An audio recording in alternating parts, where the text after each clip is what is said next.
Ida for accidentally almost separating my parents. This Christmas I, 18F, was staying at my mom and stepdad's place for the week. I was sleeping on the living room couch because I didn't want to sleep in the basement room. It's too confined and lonely for me, plus I have bad memories from that room, and the other rooms are all upstairs where my stepdad sleeps, so I wanted to avoid staying there. I don't get along with him at all. My family came to my mom's place to stay the night for a 2-day-long gathering. My siblings are all in their 30s and in relationships, so one of the couples took the couch I had been sleeping on. It's a pull-out couch, so I spent the night in a separate room upstairs. The next evening I got really tired and went to bed before all my siblings had left. I decided to spend another night in the room I slept in previously because there were far too many people in the house and I would have had zero privacy if I slept on the couch again. I woke up to the door to my room being wide open with my stepdad angrily talking to me. I was so tired from literally just having woken up, that I barely even understood what he was saying to me.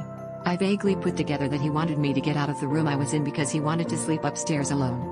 He left and I wasn't fully sure what had happened from being so tired, so I closed the door when he was gone and tried going back to sleep. My stepdad came back when I was falling asleep, opened the door to silently send me a message that I had to leave and then walked away again.